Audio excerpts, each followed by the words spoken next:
Je m'appelle Jimmy Fortier, je suis ingénieur en pont chez Parsons Corporation. Le génie civil, qu'est-ce qui me passionne, c'est que je reviens toujours à cette phrase-là parce que je me rappelle, c'est un des directeurs à l'Université de Sherbrooke qui l'avait dit, il dit « Le génie civil, c'est le génie de la civilisation ». Puis je pense qu'on ne peut pas mieux le définir que ça. C'est vraiment, on aménage le paysage, on aménage les civilisations dans le sens que lorsque vous sortez dehors, on le voit partout, le génie civil.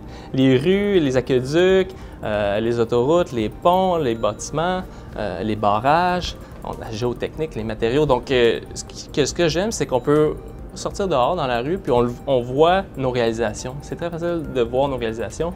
Puis, je veux dire, quand on fait la conception de pont, par exemple, ce que je trouve intéressant, c'est qu'on peut facilement aller voir le résultat de notre travail. Bien, je pense que la réalisation dont je suis le plus fier, c'est sûr qu'on fait beaucoup d'études d'avant-projet. Donc, c'est des études d'avant-projet, c'est pas des choses qui se réalisent nécessairement. Donc, techniquement, il y a des choses que j'ai faites en avant-projet dont je suis fier, mais c'est pas concret. Donc, c'est sûr que ma réalisation dont je suis le plus fier, c'est probablement la réfection du pont Jolicoeur. C'est un projet qui, techniquement, est assez difficile et puis qui avait une coordination multidisciplinaire assez importante à faire. On avait 7 disciplines impliqués, des architectes, l'environnement, etc.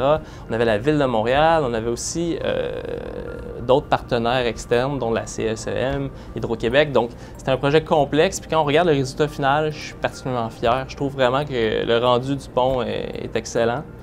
Puis, c'est un projet qui s'est échelonné sur 4-5 ans. Donc, j'étais vraiment content de voir que les efforts que j'ai mis au premier jour, lorsque j'ai commencé à travailler sur ce projet-là, aujourd'hui, je les vois 5 ans plus tard, puis le projet est réalisé et on le voit physiquement. Là.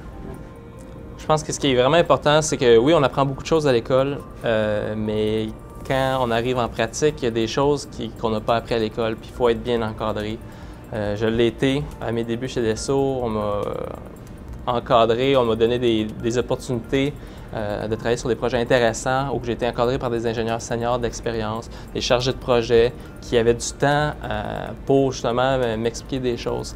Donc, en génie civil, je pense que ce qui est important, c'est d'être bien encadré quand on commence sa carrière. Puis c'est très difficile lorsqu'on termine l'université puis de dire, bon, bien, moi, je veux me spécialiser en pont. Il y a une quinzaine de firmes de génie conseil. Laquelle qui est vraiment réputée en pont, c'est difficile de savoir de l'extérieur. Donc, c'est d'essayer de se trouver quelques contacts à l'interne dans les firmes, puis d'essayer de voir si le département dans lequel vous voulez aller travailler, c'est un des leaders de l'industrie. Puis si justement il y a des ressources comme ça qui pourraient vous encadrer puis vous permettre de progresser assez rapidement.